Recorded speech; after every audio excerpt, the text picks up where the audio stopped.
কলাইগাঁৱৰ 11,20,000 টকীয়া মডেল টয়লেটৰ কাহিনী শুনিলে আচৰিত হ'ব আপুনি কৈ থাকো মানে যেন কাহিনী শেষ নহ'ব কলাইগাঁও খণ্ড উন্নয়ন বিষয়া কাৰ্যালয়ৰ কাহিনী এটাৰ পিছত আন এটা কাহিনী মানে উন্নয়নৰ নহয় কেৱল কেলেংকাৰীৰ কাহিনী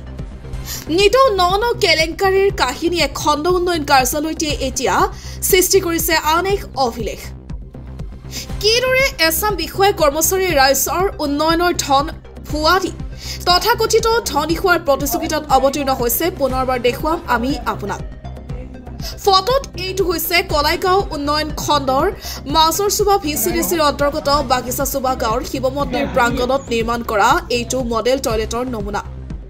2 বছৰ আগে 15 ফাইনেন্স আঁচনিৰ অধীনত প্ৰায় 11,20,000 টকা ব্যয় কৰি নিৰ্মাণ কৰা এইটো এটা মডেল টয়লেট কিন্তু আজি 2 বছৰৰ সম্পূৰ্ণ হৈ নুঠিল মডেল টয়লেটটো যাক লৈ স্থানীয় ৰাইজ এতিয়া বিবাদত পৰিছে টয়লেটটো সোনকালে নিৰ্মাণ কৰি ৰাইজক সমচাই দিবলৈ ঠিকাদাৰক ৰাইজে বহুবাৰ আবেদন নিবেদন কৰিলে যদিও ঠিকাদাৰৰ নচুৰ বান্দা ঠিকাদাৰৰ মতে ৰাইজক গতাই দিব লাগে বুলি কথা নাই ৰাইজে ব্যৱহাৰ কৰিলেই হ'ল ঠিকাদাৰৰ এই কাৰ্যত তীব্ৰ খুব স্থানীয় ৰাইজৰ উপায়বিহীন ৰাইজে বিচাৰিছে এতিয়া মডেল টয়লেটৰ তদন্ত নমস্কাৰ মোৰ নাম শ্ৰী পবিত্ৰ কুমাৰ নাথ মোৰ গাঁও বাগিচাচুবা এতিয়া আমি এটা বাগিচাচুবা এইটো হ'ল শিৱ মন্দিৰ পৰিচালনা সমিতিৰ অন্তৰ্গত আমি প্ৰায় 120 ঘৰমান মানুহ আছোঁ ইয়াত আমি আমাক চৰকাৰৰ ফালৰ পৰা মানে ব্লক পৰ্যায়ৰ ফালৰ পৰা আমাক এটা ইউৰিনেল আৰু লেট্ৰিন এটা দিছিলে লেট্ৰিনটো দিবলৈ আজি 2 বছৰ হ'ল আমাৰ স্থানীয় এজন ঠিকাদাৰে ইয়াত কামটো কৰিলে কৰি শেষ কৰিলে তেওঁলোকৰ মতে শেষেই হ'ল কিন্তু এতিয়ালৈ আৰম্ভ হোৱা নাই তালাটো মাৰি থৈ গ'ল আৰু তাত কামটো সম্পূৰ্ণ নহ'ল ইফালে ফাট মেলিলে আৰু দৰ্জাবিলাকো বেয়া হৈ গ'ল পিছফালে আছিল মটৰ বহোৱাৰ যিটো ব্যৱস্থা আছিল সেই মটৰৰ কোনো কামেই নহ'ল এতিয়ালৈ মাত্ৰ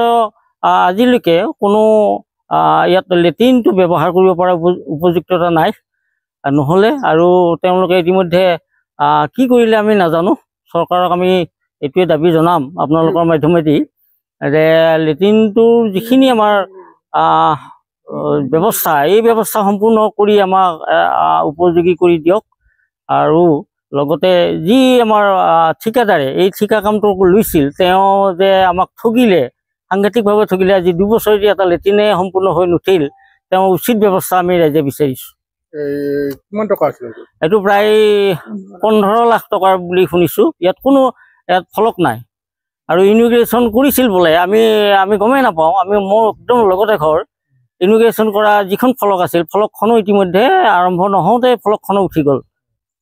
তাত কোনো আৰু কোনে কৰিছিল বুলি ক'লে ইনোগ্ৰেশ্যন কৰাৰ কোনো চিন চাপে নোহোৱা হৈ গ'ল ঠিকাদাৰ মই জনামতে হেমেন ডেকা বুলি এজন আমাৰ ওচৰ চুবুৰীয়াই বননগুৰি আছিল তেওঁ হেমেন ডেকাই কৰিছিল বোলে এতিয়া কামটো সম্পূৰ্ণ আধৰুৱা হৈ গ'ল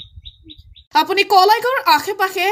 কৰে নেকি যদি কৰে তেন্তে কলাইগাঁৱৰ পৰা এখন বেটাৰী গাড়ী কিনিব বিচাৰে তেন্তে যোগাযোগ কৰক 8822455395 অথবা